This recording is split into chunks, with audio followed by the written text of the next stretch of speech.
The smell of burnt toast mingles with the acrid scent of my tears. As I scrape the blackened bread into the trash, my hands won't stop trembling. They haven't stopped since last night when Marcus sat across from me at this very kitchen table and asked for an open marriage. An open marriage. The words still taste like poison on my tongue. 3 years of devotion, of building a life together in our modest Brooklyn apartment, of believing in forever, reduced to those 3 clinical words. He'd said it so casually, fork halfway to his mouth, as if he were asking me to pass the salt instead of permission to sleep with other women. "It's not about you, Emma," he'd said, his voice patronizingly gentle. "I just think we'd both benefit from exploring our options. We're still young. Don't you want to experience more of life?" I'd stared at him, at this man I barely recognized anymore, and felt something inside me crack clean through. Now, in the harsh morning light filtering through our kitchen window, I feel hollowed out, invisible. Like I could fade into the peeling wallpaper, and no one would notice I was gone. The apartment feels smaller today, suffocating, filled with the ghost of the life I thought I had. My phone buzzes on the counter, a text from my sister Lily, asking if I'm still coming to help with the catering gig tonight. I'd forgotten all about it. She runs a small catering company, and I help out sometimes to earn extra money. Marcus's salary as a mid-level marketing manager barely covers our expenses, and my freelance graphic design work is sporadic at best. "Yes," I type back, my fingers mechanical. "What time?" 6 p.m. "Fancy event at the Meridian. Wear all black." "You're a lifesaver, Em." The Meridian. One of Manhattan's most exclusive private clubs, the kind of place I'd never step foot in if not for carrying trays of champagne and canapes. The kind of place where people like Marcus and I don't belong, except to serve the people who do. I look down at my reflection in the darkened screen of my phone. Dull brown eyes stare back at me, underscored by shadows that makeup can't quite hide. My dark hair hangs limp around my shoulders. 26 years old, and I already look defeated. Marcus is still asleep in our bedroom, or pretending to be. He has the day off, but I know he's avoiding me. Coward. Part of me wants to storm in there and demand answers, demand to know when I stopped being enough. But the larger part, the part that's been slowly learning to make itself smaller over 3 years of marriage, just wants to disappear. I grab my jacket and leave. The subway ride into Manhattan is a blur of strangers and stale air. I resurface in Midtown, the afternoon stretching before me like a wasteland. I can't go home, can't face that apartment and all its broken promises, so I walk. Hours dissolve into the rhythm of my footsteps on concrete. I drift through Central Park, past couples holding hands, past families laughing, past everything I thought I'd have by now. The spring air should feel refreshing, but it just makes my chest ache. By the time I arrive at the Meridian at 6, my feet are blistering and my soul feels scraped raw. Lily is already there, her short blonde hair pulled back in a neat bun, directing the team with the efficiency of a general commanding troops. She takes one look at my face and pulls me aside. "What happened?" "Nothing. I'm fine." "Emma, please, Lily. Not now." My voice cracks, betraying me. "I just need to work. I need to not think." She studies me for a long moment, then squeezes my hand. "Okay, but we're talking after this. Come on." They're about to open the doors. The Meridian is even more opulent than I imagined. Crystal chandeliers cast prismatic light across marble floors. The walls are paneled in dark wood that probably cost more than my annual income. Everything gleams with the kind of wealth that whispers rather than shouts. We're serving a private event in the main ballroom, some kind of business dinner, according to Lily. The guests begin arriving at 7, and they're exactly what I expected. Men in suits that cost thousands, women dripping in diamonds, everyone radiating the casual confidence that comes from never having to check their bank account before buying groceries. I fade into the background, becoming invisible again as I circulate with a tray of champagne. It's almost comfortable, this invisibility, safer than being seen. The evening progresses in a haze of forced smiles and murmured, "Excuse me's." I'm refilling my tray at the service station when I feel it. A shift in the atmosphere, like the air pressure has suddenly changed. The casual chatter around me dims slightly, and I glance up. He enters through the main doors flanked by 2 men in dark suits, security, unmistakably. But it's not them that makes my breath catch. He's young, maybe early 30s, and beautiful in a way that feels almost dangerous. dark hair swept back from a face of sharp angles and harder edges. He wears a black suit that fits like it was painted on, and even from across the room, I can sense the authority that radiates from him like heat. Everyone else can sense it too. The crowd doesn't part exactly, but people adjust, creating space for him without consciously realizing they're doing it. He moves through the room with the confidence of someone who's never had to ask for anything. He simply takes, and the world rearranges itself accordingly. I should look away. Return to my tray, to my safe invisibility, but I can't. He's speaking with an older man near the bar, his posture relaxed but alert. One of his security detail stands 3 feet behind him, eyes constantly scanning. The other has positioned himself near the exit. These aren't regular bodyguards. There's something military about their bearing, something that suggests real danger lurks beneath the civilized veneer of this event. "That's Dante Caruso," Lily whispers, suddenly beside me. Oh my God, I didn't know he'd be here. The name means nothing to me, but the way she says it, hushed, almost reverent, suggests it should. Who is he? Lily gives me a look that suggests I've been living under a rock. Seriously? He runs half the business on the East Coast. And by business, I mean... She makes a vague gesture that could mean anything. His family is old money, but the kind of old money that came from very questionable sources. They're basically New York royalty. If royalty ran protection rackets and owned half the politicians in the city, my stomach tightens. Mafia. She's talking about the mafia. He's dangerous, Em. Like seriously dangerous. There are rumors about people who crossed his family. They just disappear. But God, he's gorgeous, isn't he? I should feel afraid. Repulsed. I should grab my tray and move to the other side of the room. Instead, I find myself watching him with a fascination I can't quite name. There's something magnetic about the way he commands space, the subtle deference everyone shows him without him having to demand it. He's power personified, and after a lifetime of making myself smaller, of disappearing into Marcus's shadow, there's something almost hypnotic about witnessing that kind of absolute certainty. He laughs at something the older man says, and the sound carries across the room, low, genuine, surprisingly warm. It transforms his face for just a moment, softening those harsh lines into something almost approachable. That's when his eyes find mine. The connection is electric, instantaneous. Across the expanse of the ballroom, through the crowd of Manhattan's elite, Dante Caruso looks directly at me. Not through me, the way people usually do. At me, into me. I freeze, champagne flutes trembling on my tray. His expression doesn't change, but something flickers in those dark eyes. Curiosity, perhaps, or recognition of something I can't name. The moment stretches, elastic and charged, until the older man says something that draws his attention back. I release a breath I didn't know I was holding. "Earth to Emma," Lily hisses. "You're staring. Stop staring at Dante Caruso. That's like staring at the sun. You'll get burned."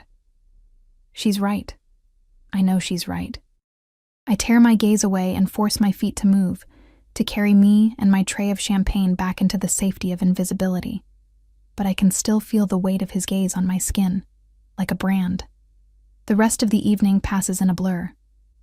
I keep to the edges of the room, refilling glasses and collecting empty plates, avoiding even the possibility of crossing paths with him again. My heart won't stop racing, and I hate that I can't tell if it's fear or something else entirely. It's nearly 10 when I'm heading back to the kitchen with a tray of empty glasses. The hallway is quieter here, away from the main event. My feet ache, my back aches, and my mind keeps drifting back to Marcus and his casual destruction of our marriage. I'm not paying attention. That's my first mistake. I don't see the server coming from the opposite direction until it's too late. We collide at the intersection of 2 hallways, and suddenly the world is exploding in a cascade of crystal and champagne. Glass shatters against marble with a sound like breaking stars. Gold liquid spreads across the floor in a growing pool, and I'm falling, my foot catching on the edge of the spill, my body tilting inevitably toward the ground and all that broken glass. Strong hands catch me. The grip is firm, steadying, wrapping around my waist and pulling me back from the fall. For a moment I'm suspended in time, held against a solid chest, breathing in a scent that's all expensive cologne and something darker, more primal underneath. Then I'm being set carefully on my feet, those hands lingering just a moment longer than necessary before releasing me. I turn, an apology already forming on my lips. The words die in my throat. Dante Caruso stands less than a foot away, his dark eyes fixed on my face with an intensity that makes my knees weak. Up close, he's even more devastating. All sharp cheekbones and a jaw that could cut glass, with a mouth that's currently curved into the barest hint of a smile. "Careful," he says, his voice low and rough like smoke. "You could have hurt yourself. I can't speak. Can't breathe. Can't do anything but stare up at him like an idiot while my heart tries to hammer its way out of my chest." One of his security guards appears at his elbow. "Sir, we should give us a moment," Dante says, not taking his eyes off me. The guard disappears as if he'd never existed. "I'm sorry," I finally manage, my voice embarrassingly breathless. "I wasn't watching where I was going. I'm so sorry. Are you hurt?" He's already scanning me, checking for injuries with a thoroughness that feels almost clinical. Except there's nothing clinical about the way his gaze lingers on my face, my throat, the rapid pulse that must be visibly racing beneath my skin. "No, I'm fine. You caught me. Thank you." The hallway feels too small suddenly, the air too thin. Behind us, I can hear the other server apologizing profusely, someone else calling for maintenance to clean up the glass. But it all seems very far away, muted, like we exist in a bubble separate from the rest of the world. Dante reaches out, and I freeze as his fingers brush my cheek, the barest whisper of contact. When he pulls back, there's a small shard of glass on his fingertip. "You're bleeding." I touch my face, and my fingers come away with a tiny smear of blood. I hadn't even felt it. "It's nothing," I say quickly. "Really, I should get back to work. Thank you again for... What's your name?" The question stops me mid-step. I shouldn't answer. Every instinct screams at me to apologize again and disappear back into the kitchen, back into my safe, invisible existence. But I'm so tired of being invisible. "Emma," I hear myself say. "Emma Torres." He repeats it slowly, like he's tasting each syllable. "Emma." Something in the way he says my name makes my stomach flip.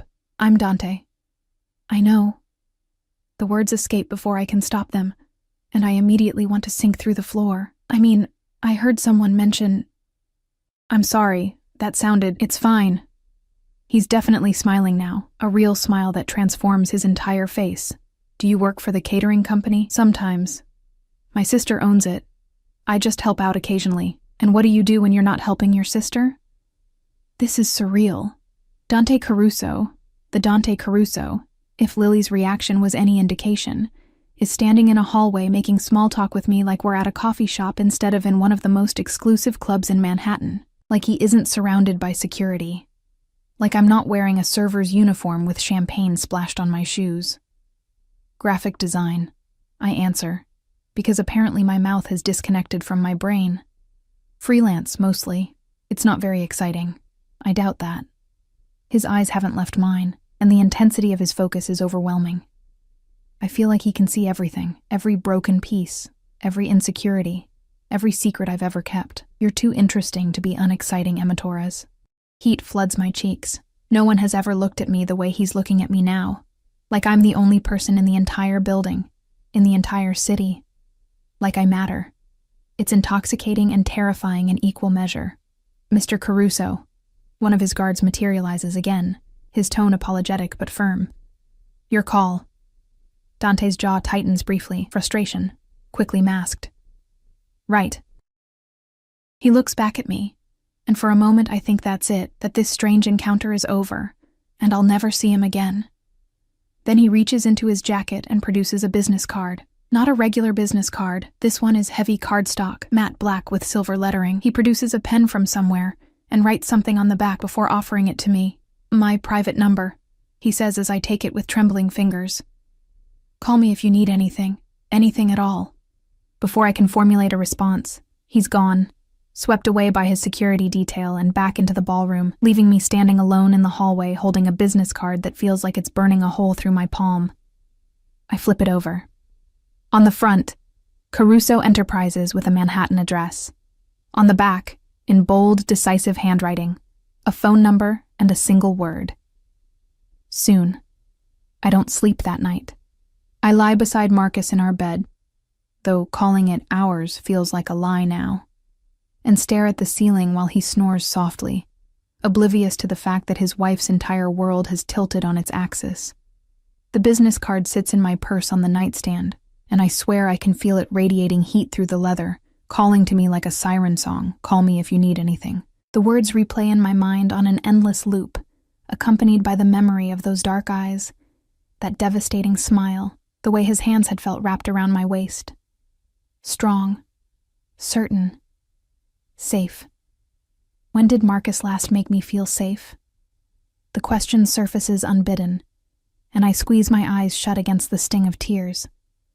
This is insane. I barely know Dante Caruso. What I do know, what Lily told me, should be enough to make me throw that card in the trash and forget this ever happened.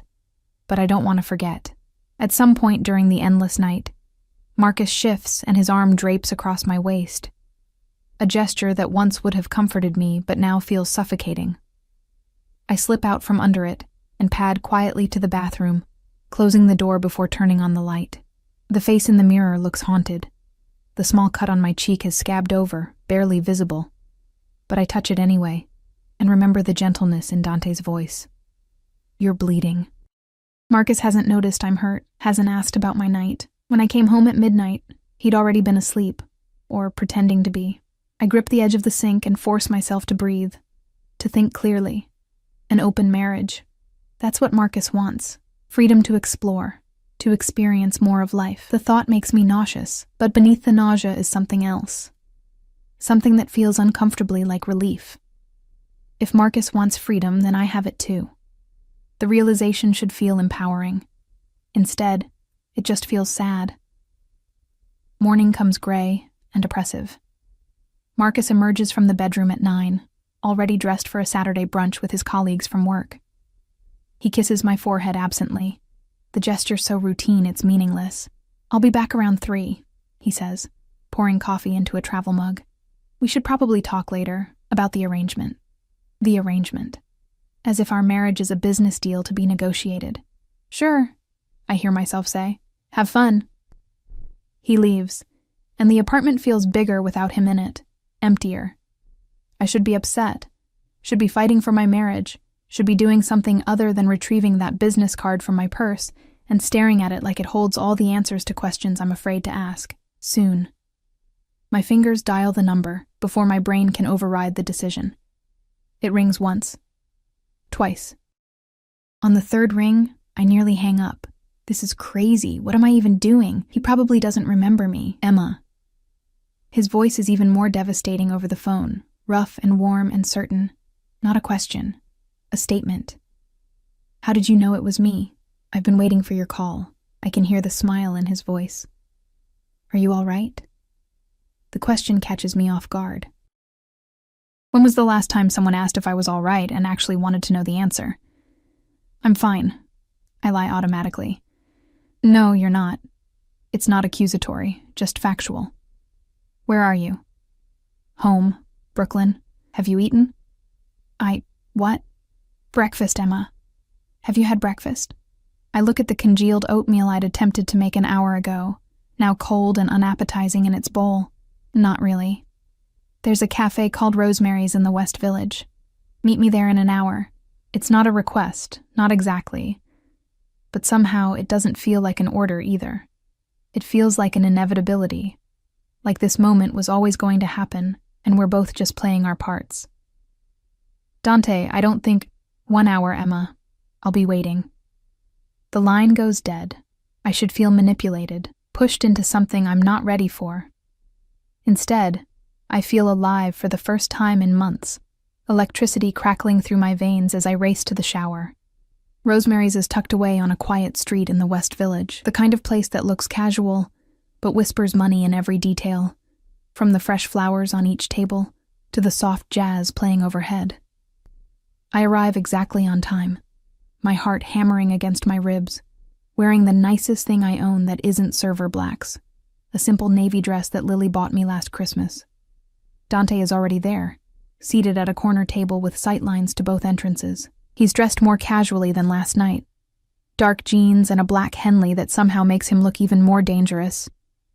But the security guard positioned near the door reminds me exactly who and what he is. He stands when he sees me, and the gesture is so old-fashioned, so unexpected, that I falter mid-step. "You came," he says, pulling out my chair. "You didn't really give me a choice. You always have a choice, Emma."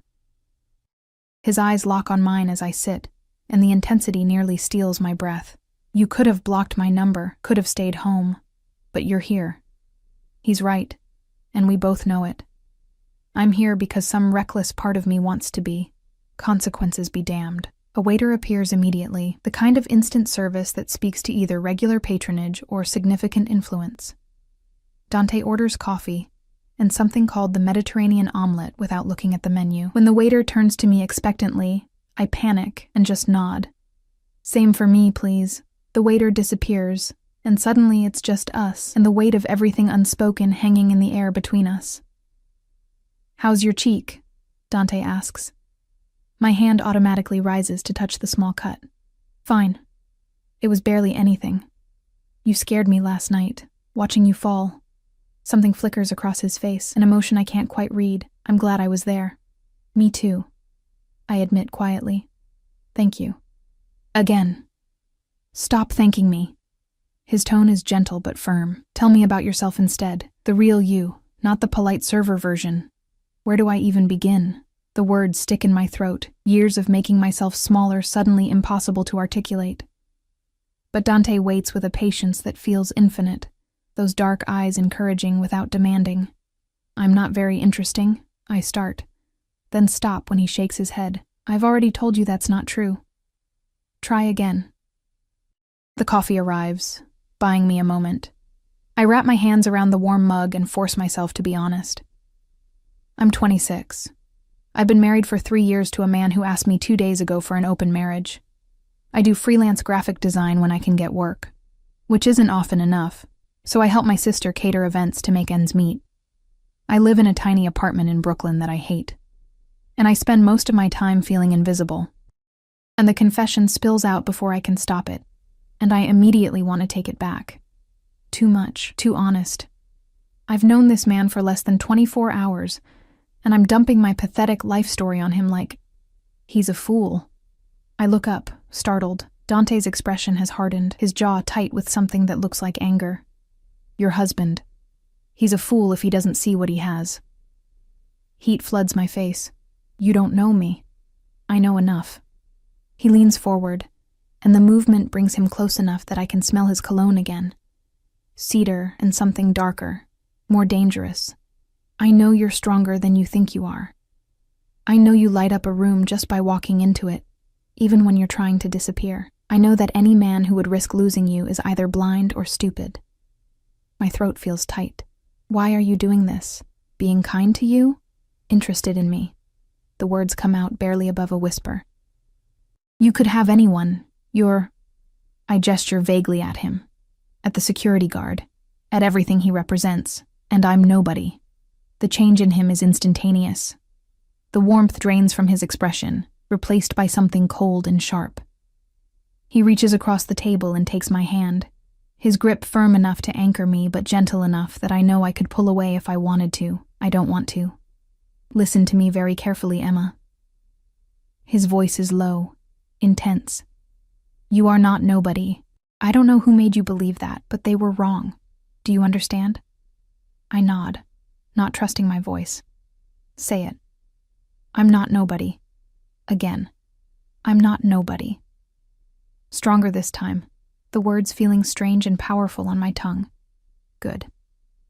He releases my hand, but his eyes don't leave mine. "Now eat.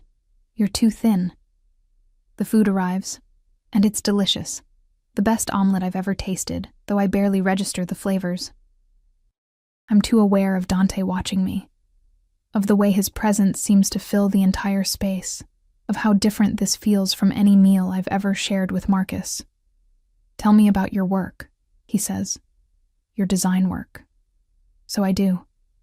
Hesitantly at first, then with growing confidence as he asks intelligent questions, actually listening to my answers instead of just waiting for his turn to talk. He wants to know about my process, my favorite projects, what drew me to design in the first place.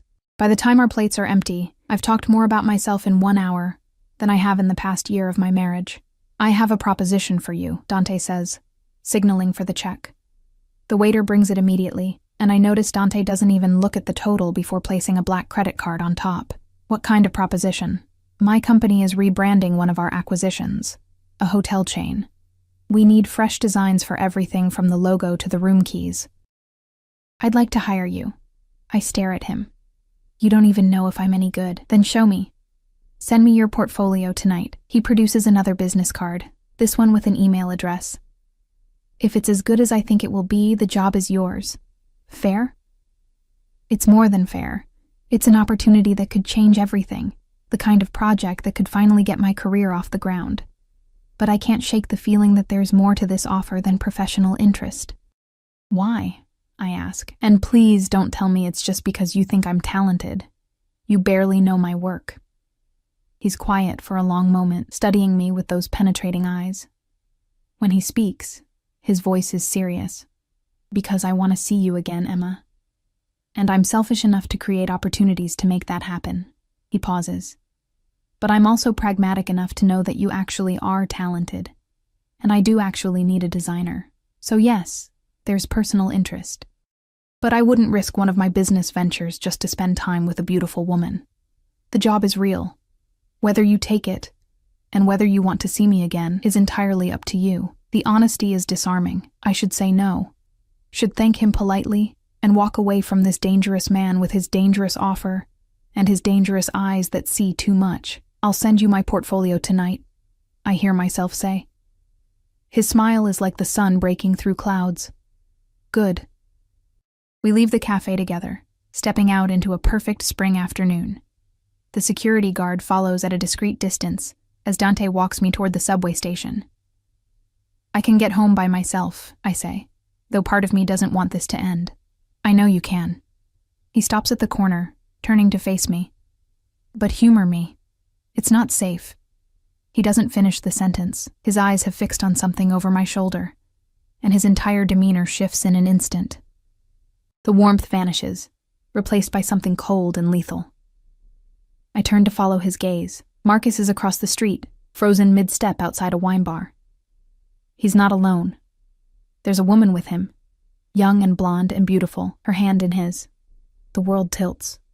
Of course. Of course, this is why he wanted an open marriage. He'd already found someone else. The request wasn't about exploring or experiencing life. It was about getting permission to continue doing what he was already doing without the guilt. I watch as Marcus's eyes widen in recognition, as the woman tugs on his hand asking him something, as he makes a decision and turns away, disappearing with her into the wine bar like I don't exist. Like I never existed. Something inside me breaks cleanly, finally, and the strangest part is how much it doesn't hurt. I feel nothing, just empty. Emma. Dante's voice is gentle, but when I look at him, there's murder in his eyes. Was that my husband? Yes. My voice sounds strange, distant, and I'm guessing that's the reason for the open marriage. Dante's jaw clenches. What's his name? Why? Because I'm going to kill him. He says it so matter-of-factly that it takes a moment for the words to register. When they do, I should be alarmed. Should laugh it off as an exaggeration. But I look at Dante's face, at the cold fury there, the absolute certainty. And I believe him. Marcus Torres, I say. And part of me hates how good it feels to say his name like that. Like a target. Dante pulls out his phone and makes a call. Rapid-fire Italian that I don't understand. When he ends it, he looks at me with an expression that's both tender and terrifying. You're coming with me. What? You're not going back to that apartment. Not today. It's not a request. My driver is 2 minutes away. We're going somewhere you can breathe, and then you're going to tell me everything. I should argue. Should insist I'm fine, that I can handle this myself. But the truth is, I don't want to handle it myself. I don't want to be strong or independent or any of the things I'm supposed to be. I just want to stop feeling invisible. Okay, I whisper. A black SUV pulls up to the curb. Expensive, with tinted windows that probably cost more than my car.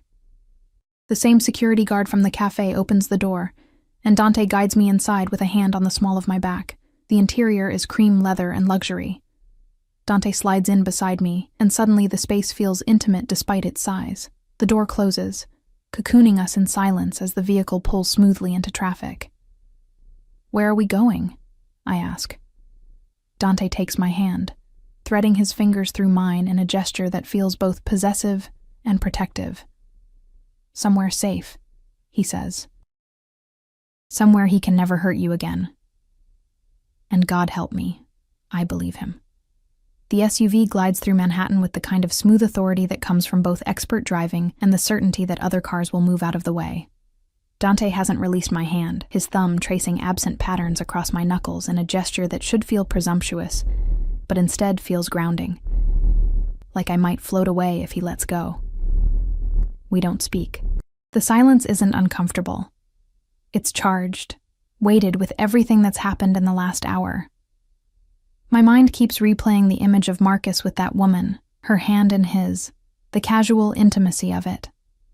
How long has it been going on? Weeks? Months? Has he been lying beside me every night planning his escape, waiting for the right moment to ask permission for something he was already doing? The hollow feeling in my chest expands. We're here, Dante says softly as the SUV turns into an underground parking garage. Not just any garage. The entrance requires a security card, and there's a guard station with actual armed guards who nod respectfully as we pass. The vehicle stops in a private bay, and Dante's security guard opens the door. We step out into a space that's more like a luxury showroom than a parking garage. Pristine concrete, perfect lighting, and a collection of vehicles that probably cost more than most people's houses. Ferrari, Bentley, something low and predatory that I don't even recognize. This way. Dante guides me toward a private elevator, his hand moving from mine to the small of my back. The touch burns through the fabric of my dress. The elevator is all mirrors and soft lighting. I catch sight of my reflection and barely recognize myself, cheeks flushed, eyes too bright, looking fragile and reckless in equal measure. Dante stands slightly behind me, and in the mirror our eyes meet. The intensity in his gaze makes my breath catch. "What are you thinking?" he asks. That I don't know what I'm doing here, honest. Too honest. That I should probably go home and deal with my life instead of running away with a man I barely know, and yet you're here anyway. And yet I'm here anyway, I echo. The elevator doors open directly into a penthouse apartment, and I step out into a space that steals what's left of my breath. Floor-to-ceiling windows showcase a panoramic view of Central Park and the Manhattan skyline. The afternoon sun streams in, illuminating a living room that's all clean lines and expensive taste. Leather furniture, abstract art, shelves lined with books that actually look read. "This is your home?" I ask, moving toward the windows like a moth to flame. "One of them." Dante sheds his jacket, draping it over a chair. Underneath, the black Henley clings to shoulders that suggest he does more than sit behind a desk. "I have properties in the city, upstate, overseas. But this is where I stay most often. Most often. As if having multiple homes is the most natural thing in the world." I press my palm against the glass, looking down at the city spread below us. From up here, everything looks small, manageable. My problems feel distant, like they belong to someone else. "Wine?" Dante appears beside me with 2 glasses of red, offering one. "Or something stronger." "Wine is good."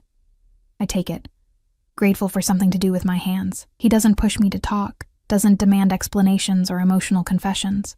Instead, he simply stands beside me, looking out at the view, giving me space to breathe while somehow making me feel less alone than I have in years. 3 years, I finally say, my voice barely above a whisper. I gave him 3 years. I supported him through his career changes, his insecurities, his bad days. I made myself smaller so he could feel bigger. And the whole time, he was... I can't finish the sentence. Cheating. Dante supplies, his voice hard. The word you're looking for is cheating. He asked for an open marriage first. Even as I say it, I recognize how pathetic it sounds, like that makes it better somehow. Like permission after the fact absolves him. Dante turns to face me fully, setting his wine glass on a nearby table. Emma, look at me. I do. And the fury in his eyes is almost frightening in its intensity. Your husband is a coward and a fool. What he did, what he's doing, has nothing to do with you and everything to do with his own inadequacy. Do you understand that? Intellectually, maybe, but it doesn't feel that way. My throat tightens. It feels like I wasn't enough.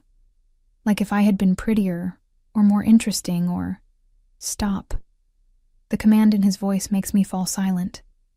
You want to know what I see when I look at you? I'm not sure I do, but I nod anyway. Dante steps closer, close enough that I can feel the heat radiating from him. His hand comes up to cup my face, thumb brushing across my cheekbone with devastating gentleness. I see a woman who's been systematically convinced she's invisible when she's actually radiant. I see strength that's been mistaken for weakness. I see someone who deserves to be cherished, protected, worshipped. And instead she's been taken for granted by a man who doesn't deserve to breathe the same air as her. My heart is hammering so hard I'm certain he can hear it. You don't know me well enough to say that. Don't I? His eyes search mine. I knew from the moment I saw you last night that you were extraordinary. I watched you move through that ballroom like you were apologizing for existing, and all I could think was that someone had broken something beautiful and convinced you that you were the one who was broken. Tears burn behind my eyes. Dante, I wanted to follow you into that kitchen. I wanted to ask your name, to hear your voice, to find out everything about you, and then you literally fell into my arms and I knew. His thumb traces my bottom lip, and I forget how to breathe. I knew you were mine to protect. The possessiveness in those words should alarm me, should send me running. Instead, they ignite something deep in my chest, something that's been dormant for so long I'd forgotten it existed. I'm married, I whisper, even as I lean into his touch. For now. His voice is dark velvet, dangerous promise. But that can be fixed. What are you saying? I'm saying that if you want out of your marriage, I can make it happen. Quietly, quickly. With enough money that you'll never have to worry about anything again. His other hand finds my waist, anchoring me. I'm saying that I want you, Emma. And I'm not a man who denies himself what he wants. This is crazy. This is moving too fast. This is everything I should be running from. A dangerous man with dangerous connections offering dangerous solutions to my problems. But I'm so tired of being careful. So tired of shrinking myself. So tired of being invisible. And what do you want from me in return? My voice is steadier than I feel. Everything. The word is a caress and a threat. Your time, your trust, your presence in my life. I want to give you everything you've been denied. Safety, security, the freedom to be exactly who you are without apology. He pauses, his eyes darkening. And I want you in my bed, Emma. I won't lie about that. I want to show you what it feels like to be desired, to be worshipped the way you deserve. Heat floods through me, pooling low in my belly. No one has ever spoken to me like this. With such raw honesty, such blatant hunger. Marcus's desire for me had always been tepid, obligatory. This is something else entirely. I don't understand, I breathe. Why me? You could have anyone. I don't want anyone. His forehead touches mine, and the intimacy of it is overwhelming. I want you. From the moment I saw you, Emma, and I always get what I want. The kiss happens inevitably, like gravity pulling us together. His mouth claims mine with a hunger that makes my knees buckle, and his arms tighten around me, holding me up, holding me together. I've been kissed before, but never like this. Never with such consuming intensity, such absolute possession. I should push him away, should remember that I'm still technically married, that this is all happening too fast, that I don't know this man beyond his dangerous reputation and devastating eyes. But when Dante kisses me, I don't feel invisible.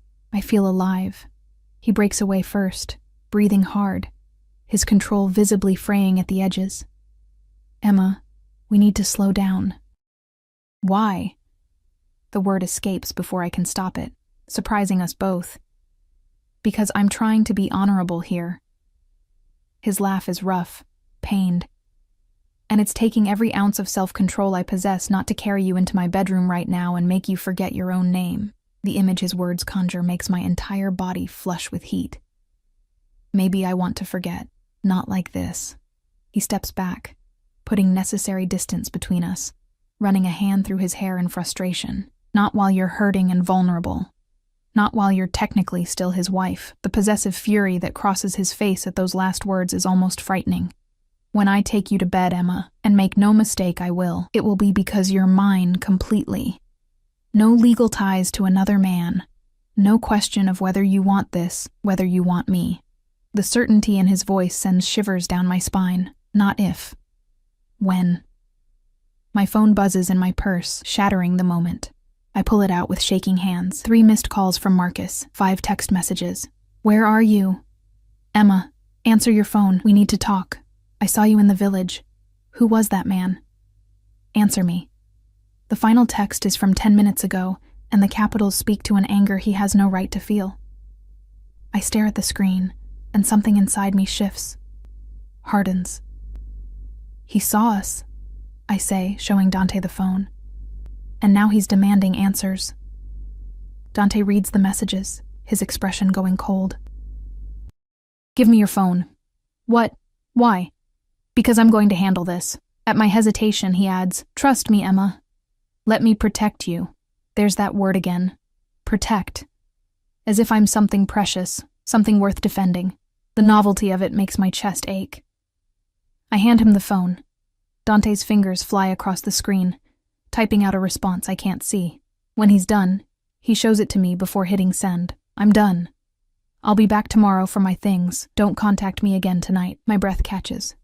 Dante, that's exactly what he deserves. He sends the message before I can protest. You're staying here tonight. My guest room is yours. Tomorrow we'll go to your apartment with my security and collect your belongings. You'll never have to face him alone again. You can't just... I can't just... Yes, you can. He cups my face again, forcing me to meet his eyes. You can walk away from a man who doesn't value you. You can choose yourself for once. You can let me help you. Tears finally spill over, running hot down my cheeks. Why are you doing this? Because someone should have done it a long time ago. He wipes away my tears with his thumbs, his touch unbearably gentle. Because you deserve better, and because I'm selfish enough to want to be the one who gives it to you. My phone buzzes again, Marcus calling. Dante silences it without looking and sets it face down on a table. He doesn't get to upset you anymore, he says firmly, not while you're under my protection. Under my protection. The phrase should feel suffocating, controlling. Instead, it feels like the first full breath I've taken in years. I don't know how to do this, I admit. How to just leave. You don't have to know. That's what I'm here for. He takes my hand, threading our fingers together again. Come on. Let me show you where you'll sleep tonight. Then we'll order dinner, and you can tell me everything, or nothing. Whatever you need. He leads me through the penthouse to a guest room that's larger than my entire apartment. The bed is massive, covered in what looks like Egyptian cotton.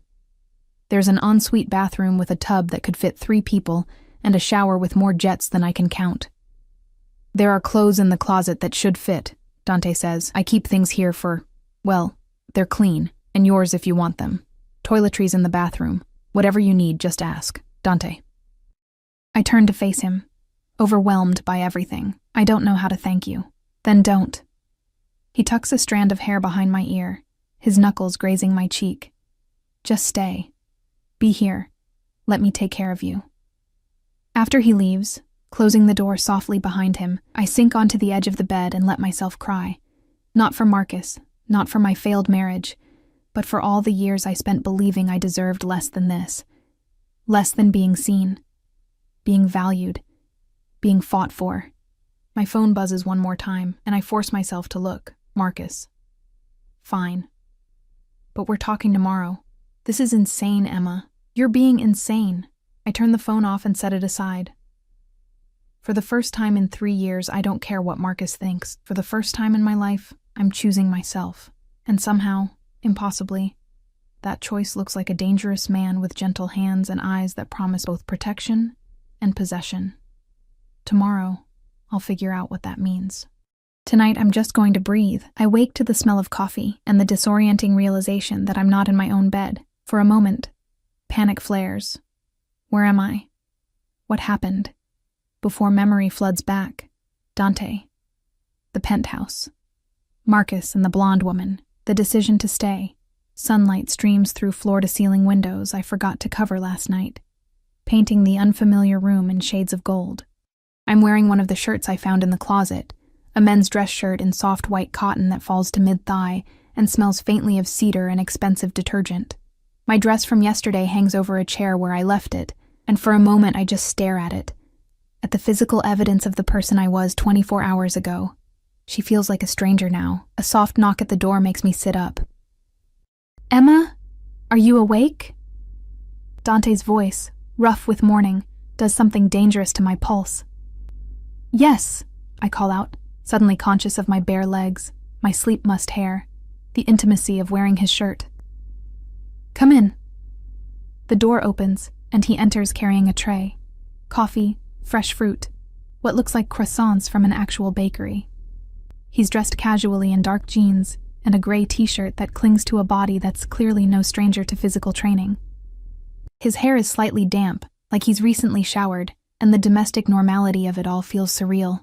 "I didn't know how you take your coffee," he says, setting the tray on the bedside table. "So I brought options." I stare at him, at this man who runs half of New York's underworld, who has people disappear with a phone call, who's currently offering me cream and sugar with the attentiveness of a concerned host. "Black is fine," I manage. You didn't have to do this. I wanted to." He sits on the edge of the bed, and the mattress dips under his weight. The casual intimacy of it, him in my space, the early morning light, the shirt I'm wearing that's clearly his, makes my skin feel too tight. "How did you sleep?" "Better than I expected. It's true. I'd thought I'd lie awake all night agonizing over my decisions, but exhaustion had pulled me under almost immediately.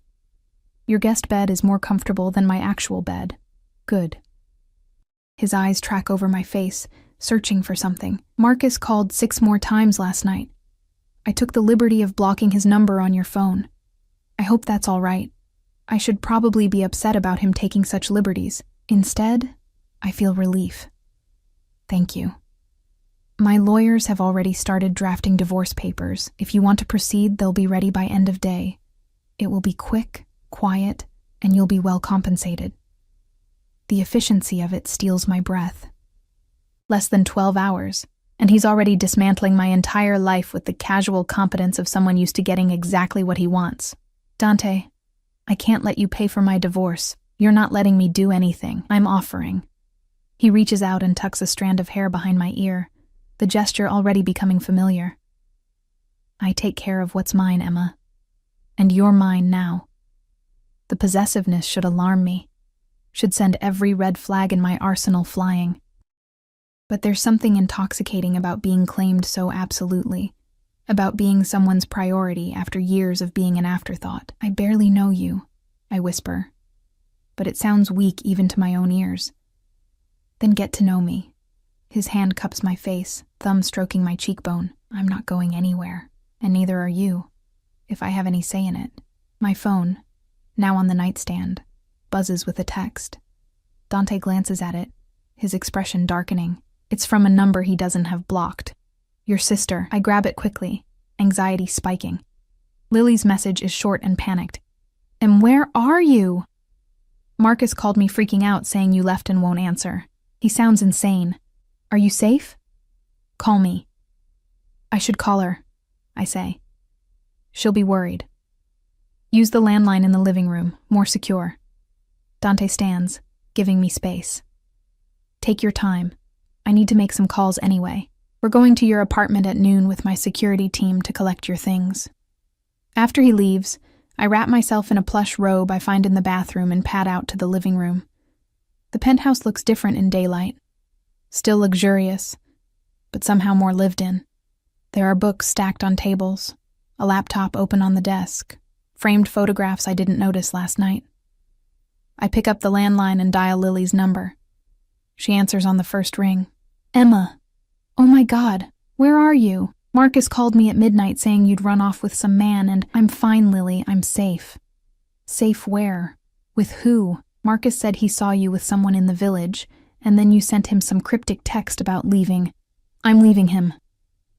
Saying it out loud makes it real. Marcus has been cheating on me. That open marriage request? He already had someone else. I saw them together yesterday. The silence on the other end stretches for 3 heartbeats. That absolute piece of shit. Lily's voice shakes with fury. I'm going to kill him. Where is he? I'm going to... Lily, breathe. I'm handling it. By running off with a stranger? I glance toward the hallway where I can hear Dante's voice, low and commanding, speaking in rapid Italian. He's not exactly a stranger. It's complicated. Emma. My sister's voice shifts from angry to concerned. Please tell me you're not with Dante Caruso. My silence is answer enough. Oh my God. Oh my God, Em, do you have any idea how dangerous? He's been nothing but kind to me. I interrupt. More kind than Marcus ever was. He's helping me, Lily. With the divorce, with everything. Helping you. She doesn't sound convinced. Emma, men like Dante Caruso don't help people out of the goodness of their hearts. What does he want in return? The question echoes my own fears. But I push them aside. He wants me. That's what I'm afraid of. Lily sighs heavily. Look, I'm not going to tell you what to do. You're an adult, but please, please be careful. These people, they're not like us. They play by different rules. Maybe I'm tired of the rules I've been playing by. My voice is stronger than I feel. Maybe I deserve something more. You do deserve more. I just don't want you to get hurt. Too late for that. Marcus already took care of the hurting part. I close my eyes against the sting of tears. Dante is just... He sees me, Lily, really sees me. When was the last time anyone did that? The silence that follows is heavy with things unsaid. Okay, she finally says. Okay. Just promise me you'll be smart about this. And call me. Every day. So I know you're all right. I promise. After we hang up, I stand there for a long moment, staring out at Central Park spread below like a green oasis in the concrete jungle. From up here, the whole world looks different. Smaller, more manageable. Everything all right? Dante's voice comes from behind me. I turn to find him leaning against the doorframe, watching me with those intense dark eyes that seem to see straight through every defense I've ever built. My sister thinks I'm making a mistake. Are you? He pushes off the doorframe and walks toward me with the predatory grace of a big cat, having second thoughts. I don't know what I'm having. Honest. Raw. This is all happening so fast. Yesterday morning I was in my kitchen burning toast and trying to process that my husband wanted permission to sleep with other people. Now I'm standing in a penthouse I could never afford, wearing your shirt, planning to divorce him with lawyers I've never met. If it's too much, we can slow down. But even as he says it, his hands find my waist, pulling me closer. Though I should warn you, I'm not particularly good at slow when I want something. And you want me.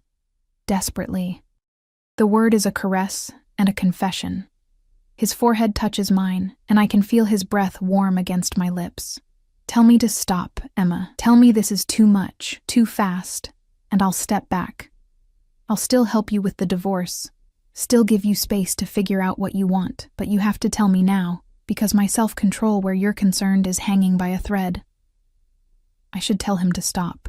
Should take that space he's offering and figure out my life without the complication of whatever this is between us. But I'm so tired of should. Don't stop, I whisper. The kiss is inevitable, explosive. His mouth claims mine like he's been starving for it, and maybe he has. Maybe we both have. His hands slide up my back, tangling in my hair, angling my head to deepen the kiss until I'm drowning in him, in the taste and feel and overwhelming presence of him. We stumble backward until my back hits the window, the glass cool against my shoulders even as heat floods through every nerve ending. Dante's body presses against mine, and I can feel the evidence of his desire, hard and insistent against my hip. Emma, he groans against my mouth. We should stop.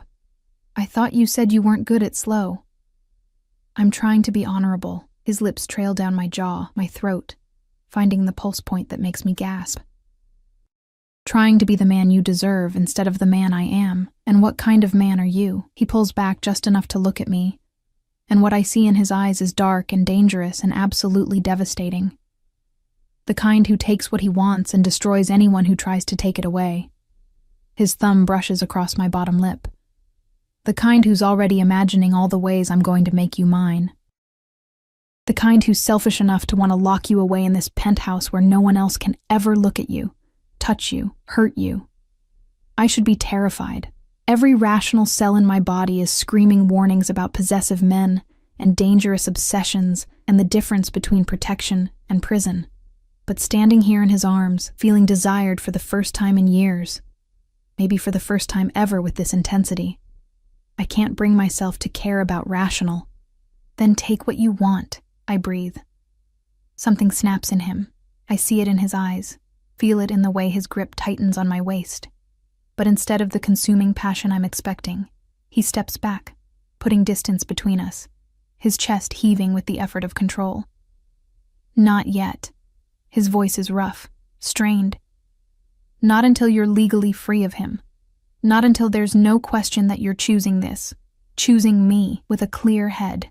He runs a hand through his hair, frustration evident in every line of his body. Go get dressed, Emma. We're leaving in 20 minutes to get your things. And I need you covered in something other than my shirt before I forget every good intention I've ever had. The black SUV pulls up to my Brooklyn apartment building at exactly noon, flanked by a second vehicle carrying additional security. In the harsh light of day, my building looks even shabbier than usual. Peeling paint, cracked concrete steps, graffiti on the lobby door that management has never bothered to clean. Dante's jaw tightens as he takes it all in. You've been living here. Not everyone has penthouses overlooking Central Park, I say defensively. You do now. It's not a suggestion. You're never coming back here after today. One of his security guards, the same one from the cafe yesterday whose name I've learned is Marco, opens my door. Dante emerges from his side and comes around to offer me his hand, helping me out like I'm something precious that might break. Stay close to me, he instructs. Marco and Vincent will handle the boxes. You just point to what's yours and what stays. We climb the 3 flights to my apartment. The elevator has been broken for 2 months, and my hands shake as I unlock the door. Part of me half expects Marcus to be there, to have to face him. But the apartment is empty and somehow smaller than I remembered. The furniture we picked out together suddenly looks cheap, temporary. The photos on the walls of us smiling feel like artifacts from someone else's life. Take what matters, Dante says quietly, his hand warm on the small of my back. Everything else can be replaced. Marco and Vincent move with military efficiency, following my directions without comment as I point out my clothes, my laptop, my art supplies. Dante stays close, a silent presence that somehow makes this easier. When I pause in front of my bedroom, he seems to sense my hesitation. I'll go in with you, he offers. The room looks untouched, bed made, Marcus's side table still cluttered with his things. My nightstand holds a photo of us from our wedding day. We look so young, so hopeful. I pick it up, studying the woman in the white dress who thought she knew what forever meant. Leave it, Dante says. That's not who you are anymore. He's right. I set the frame face down and turn away. I'm packing the last of my things from the bathroom when I hear the front door open. My blood runs cold. Marcus's voice carries down the hallway. Emma? You're actually here? We need to talk about this insanity. He stops dead when he rounds the corner and finds Dante standing in our living room, Marco and Vincent flanking him like sentries. The temperature in the room drops 10 degrees. Who the hell are you? Marcus demands, but his voice wavers. He's not stupid. He can see the security, the expensive suits, the air of barely controlled violence that surrounds Dante like an aura. I'm the man taking her away from you. Dante's voice is conversational, almost pleasant, but there's steel underneath. You must be the husband. This is my apartment. Not anymore. Dante pulls a document from his jacket pocket. My lawyers have already filed divorce papers on Emma's behalf. You'll be served officially within the hour. The apartment is yours. She doesn't want it. Her belongings are being removed as we speak. And if you ever contact her again, ever make her feel unsafe or uncomfortable or anything less than completely at peace. He steps closer to Marcus, who actually backs up. Well, let's just say that would be very unwise. Marcus's face flushes red. You can't just... Emma, what the hell is this? You leave me for this thug? I saw you with him yesterday. I knew something was... Don't. I emerge from the hallway, and my voice is steadier than I've ever heard it. Don't you dare try to make this about me leaving you. You left our marriage the moment you started sleeping with her. That blonde woman you were with yesterday. How long, Marcus? How long have you been cheating? His jaw works. That's not... Don't lie. Dante's voice cuts through Marcus's stammering. I had someone look into you last night. Jessica Hartwell, 24, works at your office. You've been seeing her for 8 months. The open marriage request wasn't about exploration. It was about getting retroactive permission for what you'd already been doing. Marcus goes pale.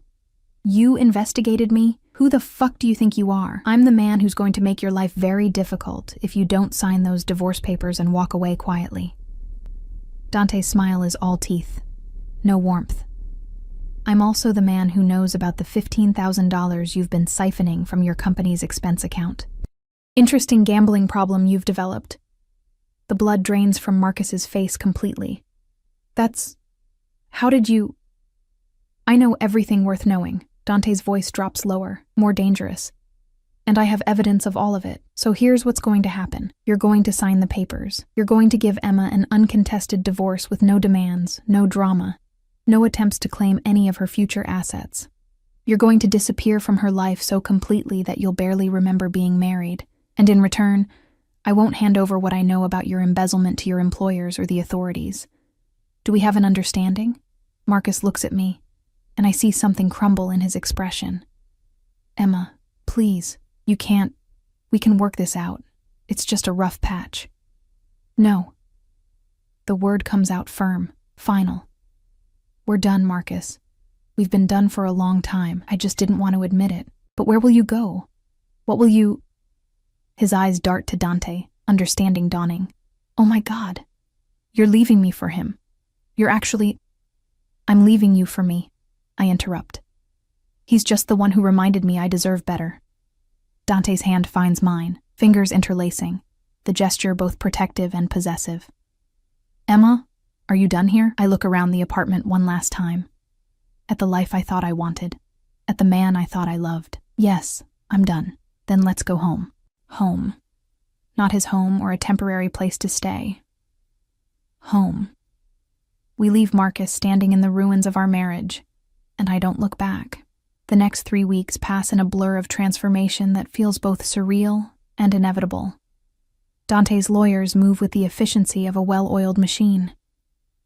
Marcus signs the divorce papers without contest. Dante's threats had been convincing enough. And just like that, 3 years of marriage dissolve into paperwork and signatures. I should feel something more than relief. Should mourn the loss of what I thought we had, but mostly I just feel free. I move into Dante's penthouse officially. He offers me my own room, my own space, but after the first week I find myself gravitating to him like a planet to its sun, falling asleep on the couch while he works late, waking to find myself carried to bed with a gentleness that contradicts everything I thought I knew about dangerous men. The design project he offered me is real, comprehensive, and more challenging than anything I've worked on before. I spend my days sketching logos and room layouts, creating mood boards and color schemes, losing myself in work that actually matters. Dante reviews everything personally, his feedback intelligent and specific, treating my work with a respect Marcus never bothered to give, but it's the nights that undo me. We haven't slept together, not in the way my body increasingly craves. Dante holds to his word about waiting until I'm legally free, until there's no question of whether I'm choosing him or running from Marcus. But his restraint is visibly fraying. evident in the way his eyes track me across rooms, the way his hands linger when he touches me, the way he kisses me goodnight with a hunger that leaves us both breathless and aching. 3 weeks after I left my apartment, my phone rings with a call from Dante's lawyer. My divorce is final. I stare at the screen for a long moment, processing what this means. I'm no longer Emma Torres. I'm just Emma again. Emma Rossi. My maiden name restored. Single. Free. Unbound. Dante finds me standing by the windows, watching the sun set over Central Park in shades of gold and crimson. He's been out all day handling business he never discusses in detail, but I've learned to read the tension in his shoulders, the tightness around his eyes that speaks of violence conducted somewhere beyond my sight. It's done, I tell him, holding up my phone. The divorce is final. Something dangerous flashes across his face. He crosses the space between us in 3 strides, his hands framing my face as he tilts my head up to meet his eyes. Say that again. I'm divorced. My voice catches. I'm not his anymore. No. His thumb traces my bottom lip. You're mine. The kiss is different this time. No more restraint, no more holding back. Dante kisses me like he's claiming every part of me, like he's been starving for 3 weeks and I'm finally his to consume. His hands slide down to my waist, lifting me easily, and my legs wrap around him instinctively as he carries me through the penthouse, not to the guest room I've been staying in, to his bedroom. The room is masculine and luxurious. Dark wood furniture, charcoal linens, floor-to-ceiling windows that overlook the glittering city. He sets me down beside the massive bed, his hands already working at the buttons of my shirt, with a dexterity that speaks of experience.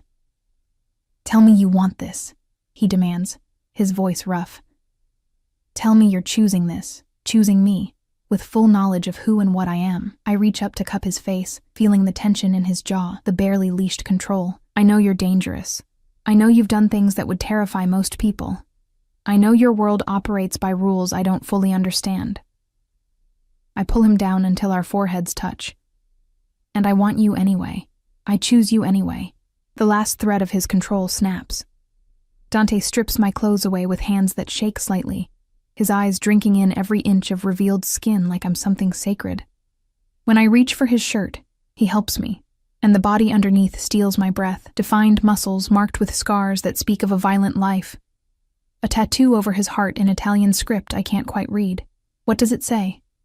I trace the letters with my fingertip. La familia è tutto. His hand covers mine. Family is everything. Before I can respond, he's lowering me to the bed, his body covering mine, and rational thought dissolves into sensation. His mouth traces paths across my skin, learning every curve and hollow, every place that makes me gasp. His hands worship me with a reverence that contradicts the possession in his eyes, and when he finally makes me his completely, it's with a tenderness that brings tears to my eyes. This is what it feels like to be cherished, to be desired, to matter to someone with an intensity that borders on obsession. Mine. Dante breathes against my throat as we move together. Say it, Emma. Say you're mine. Yours. I gasp, surrendering to the truth of it. I'm yours. The weeks that follow blur together in a haze of passion and discovery. I learn the rhythms of Dante's world, the late-night phone calls he takes in rapid Italian, the meetings with men whose names I don't need to know, the way security always shadows us whenever we leave the penthouse. I learn that his reputation isn't exaggerated, that he truly is as dangerous as people say, but that danger has never been directed at me. If anything, his protectiveness borders on excessive. He has Marco follow me when I meet Lily for coffee. He insists on knowing my schedule, my whereabouts, who I'm with. It should feel suffocating, but after years of being invisible to Marcus, there's something intoxicating about being someone's complete focus. You know you're not my prisoner, right? I tease one evening as we're getting ready for dinner at an exclusive restaurant he's arranged. I can leave the penthouse without an armed escort. Dante's hand still on his tie, his expression serious as he meets my eyes in the mirror. You could, but you won't, because you understand that being with me makes you a target. He turns to face me fully. There are people who would hurt you to hurt me, Emma. People who would see you as leverage, as a weakness to exploit.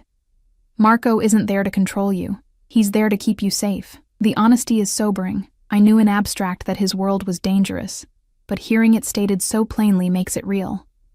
Does that scare you? He asks, watching my reaction carefully. Sometimes, I admit. But not enough to leave. Something softens in his expression.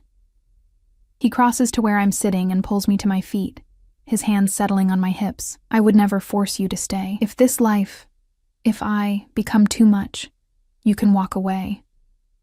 I'll make sure you're safe, set up somewhere secure with enough money that you'll never need anything. But Emma, his voice drops lower. It would destroy me to let you go. I reach up to touch his face, feeling the tension there. Then it's a good thing I'm not going anywhere. The dinner is at a restaurant where Dante is clearly known and feared in equal measure. We're shown to a private room, and the meal is exquisite, course after course of perfection that I barely taste because I'm too aware of the way Dante watches me. The way his hand finds mine across the table. The promise in his eyes of what will happen when we return to the penthouse. We're finishing dessert when a man approaches our table despite the clear presence of security. He's older, maybe 50, with the kind of expensive suit that whispers old money and the predatory eyes of someone used to getting what he wants. Dante Caruso, the man says, his tone jovial, but with an edge underneath. I heard you'd taken a wife, wanted to come pay my respects. Dante's expression doesn't change, but I feel him tense beside me. Antonio, this is a private dinner. Of course. Antonio's eyes slide to me, assessing. She's beautiful. Unusual choice, though. I heard you've always preferred more experienced women. The insult is subtle, but unmistakable. My cheeks flush. But before I can respond, Dante's hand tightens on mine. A warning to stay quiet. Emma is my fiancée, Dante says, his voice deadly calm. And you will speak of her with respect or not at all. Fiancé. The word hangs in the air. We've never discussed marriage, but Dante says it with such casual certainty that Antonio takes a step back. My apologies. No offense intended, but his smile suggests otherwise. I'll leave you to your evening. But Dante, we should talk soon. About the territories. There's nothing to discuss. The territories are settled. Are they? Antonio's smile sharpens. Word is you've been distracted lately? Might be time for some of us old guard to remind you how things work. The temperature in the room drops. Marco materializes at Dante's shoulder, and two other guards I hadn't noticed move to flank Antonio. The only thing that needs reminding, Dante says, standing slowly, is what happens to people who threaten what's mine. I suggest you leave now, Antonio. While you still can. Antonio's jovial mask cracks, revealing the calculating predator underneath. But he's smart enough to recognize when he's outmatched. With a curt nod, he leaves, his expensive shoes clicking against marble with each retreating step. Dante doesn't sit back down. We're leaving. Now. What was that about? I ask as Marco ushers us out through a back entrance. Nothing for you to worry about. But the tightness in his jaw suggests otherwise. The ride back to the penthouse is tense, silent. Dante makes 3 phone calls in rapid Italian, his voice clipped and authoritative. When we arrive, he's out of the car before it fully stops, barking orders at security I don't understand. I follow him into the penthouse, my concern growing. Dante, talk to me. What's happening? He rounds on me, and for the first time, I see real fear in his eyes. Antonio Rossi. He runs operations in Brooklyn and Queens. We've had an uneasy truce for years, but he's been looking for an excuse to expand into my territories. And now? He runs a hand through his hair. Now he knows you exist, knows you matter to me. Understanding dawns cold and terrible. You think he'll come after me. I know he will. Dante crosses to me, taking my shoulders. This is what I was afraid of, Emma. This is why I tried to wait, tried to give you time to understand what being with me means. But I was selfish. I wanted you too much to let you go. And now you're in danger because of me. Then protect me. I place my hands over his. Isn't that what you've been doing all along? Isn't that what you promised? It's not enough. His voice cracks. What if something happens? What if I can't? I kiss him. silencing the spiral of fear. When I pull back, his eyes are dark with emotion. You want to protect me? Then teach me how to protect myself. Let me be part of this instead of some fragile thing you have to shelter. I hold his gaze. I'm stronger than you think, Dante. Strong enough to stand beside you, not just behind you. Something shifts in his expression. Surprise, respect, and that familiar possessive hunger. You're remarkable, do you know that? I'm learning. I smile. You're a good teacher. The next month is a crash course in Dante's world. He teaches me to shoot at a private range, his hands steadying mine as I learn to handle a weapon I never thought I'd need. He introduces me to his inner circle, men whose loyalty to him is absolute, and whose respect I earn slowly through actions rather than words. He shows me the legitimate businesses that front his operations, the charities he supports, the complex web of power and influence he's built. And I learn that being Dante Caruso's woman means being both protected and tested, sheltered and challenged, cherished and claimed with an intensity that would suffocate someone weaker. But I'm not weak anymore. The threat from Antonio Rossi escalates gradually. First, its attempted incursions into Dante's territories shut down before they can take root. Then, its subtle threats, messages passed through intermediaries, pressure applied to shared business interests. Dante handles each challenge with cold efficiency, but the tension takes its toll. It comes to a head on a Saturday night, 2 months after my divorce is finalized. We're at the penthouse, Dante in his office handling business, me in the living room working on final designs for the hotel project. Marco is on duty, as always, and there are 2 additional guards in the building. I don't hear the initial breach, don't know anything is wrong until Marco appears in the doorway, his expression grim. Mrs. Caruso, he uses the name even though we're not married yet, a formality Dante's people have adopted. You need to come with me. Now. The urgency in his tone makes my blood run cold. What's happening? We have a situation. Dante's orders are to get you to the safe room immediately. A safe room. I didn't even know there was a safe room. Marco leads me quickly down a hallway I thought ended in a closet. He presses his palm against what looks like a regular wall panel, and a section swings open, revealing a reinforced steel door with a biometric lock. He uses his thumb, and it opens into a small room lined with monitors, supplies, and what I recognize with a chill as weapons. Stay here, Marco instructs. Don't open this door for anyone but me or Dante. There's a phone on the desk. Red button is direct to Dante, understand? Marco, what's happening? Antonio Rossi is making his move. It's going to get loud, but you're safe here. Trust me. He closes the door, and I hear the locks engage with a series of heavy clicks. The monitors show various angles of the penthouse and the building. I watch as men I don't recognize enter through what must be service entrances, moving with military precision, armed, dangerous, and outnumbered, because Dante's security is everywhere, appearing from positions I didn't know existed. What follows is brutal and efficient. A firefight in the hallways, in the stairwells, nowhere near my safe room but terrifying all the same. I grab the phone with shaking hands and press the red button. Dante answers on the first ring. Emma, are you safe? I'm in the safe room. Marco brought me here. Dante, what's... I know. Stay there. Don't leave until I come for you myself. Gunfire echoes in the background of his call. I love you, Emma. Do you hear me? I love you. He's never said those words before. The fact that he's saying them now, with violence erupting around him, makes my chest constrict with fear. I love you too, I manage. Be safe, please. The line goes dead. The wait is endless. I watch the monitors as Dante's men systematically eliminate the threat, as bodies fall and are dragged away, as the pristine penthouse becomes a war zone. I see glimpses of Dante himself, moving with lethal grace, his weapon an extension of his body, protecting his territory with the cold efficiency of someone who's done this before. Finally, silence. The monitors show Dante's men securing the perimeter, checking bodies, resetting defenses, and then Dante himself appears at the safe room door, his knuckles bleeding, his shirt torn, his eyes wild until they find me on the monitor. The locks disengage. The door opens. Emma. He's across the room in 2 strides, pulling me into his arms with a desperation that steals my breath. You're all right. You're safe.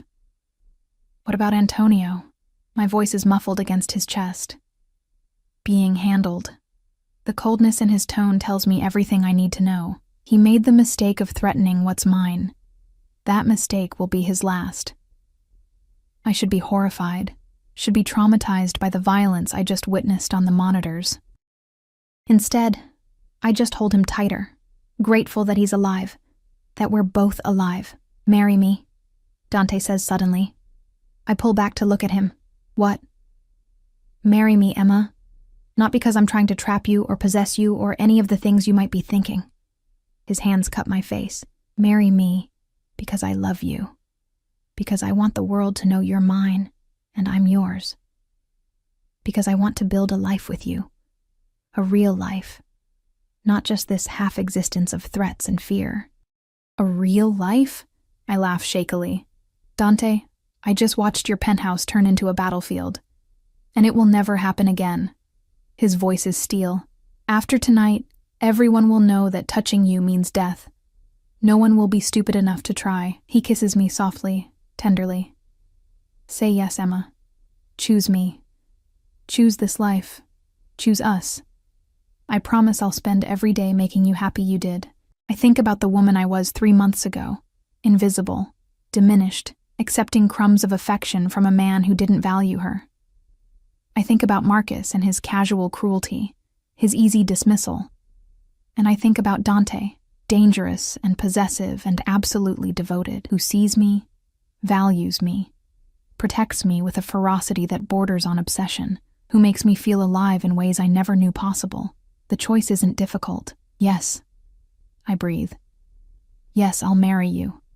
6 months later, the wedding is small, private, held at Dante's estate upstate, with only his closest associates and my sister in attendance. Lily cried through the entire ceremony. Happy tears, she insisted, even though I know she still worries about the world I've chosen. But she can see what I've found here, what I've become. I'm no longer the invisible girl who burned toast in a tiny Brooklyn apartment. I'm Emma Caruso, wife of one of the most powerful men on the East Coast, designer with a growing reputation, woman who's learned to stand tall in rooms full of dangerous men. The hotel project I designed launches to critical acclaim. Dante's company acquires 2 more chains, and suddenly I have more work than I can handle. I hire assistants, rent office space in one of Dante's buildings, build something that's entirely mine. But the best moments are still the quiet ones. Mornings in our bed while the city wakes below. Evenings on the terrace with wine and conversation. Nights when Dante holds me like I'm his entire world, because I am. Just as he's become mine. What are you thinking about? Dante asks, coming up behind me where I stand at the window of our bedroom. His arms wrap around my waist, pulling me back against his chest. How different my life is now, I admit. How different I am. Regrets? Not one. I turn in his arms to face him. You saved me, you know, from a life where I was slowly disappearing. No, amore. He brushes a strand of hair from my face. You saved yourself. I just reminded you that you were worth saving. I kiss him, pouring 3 months of gratitude and love and absolute certainty into it. When we break apart, he's smiling. That rare, genuine smile that transforms his dangerous face into something beautiful. I have something for you, he says, reaching into his pocket. He produces a small box, not a ring box this time, but something else. Inside is a key, ornate and old-fashioned. What's this? The estate in Tuscany I told you about, the one my grandmother left me. His eyes are warm. I want us to spend next summer there. Just us. No business, no threats, no world to worry about. I want to show you where I came from, where my family built what we have now. A whole summer? I laugh. What about your empire? My empire can survive without me for a few months. He pulls me closer. Besides, I've been thinking it's time to step back slightly.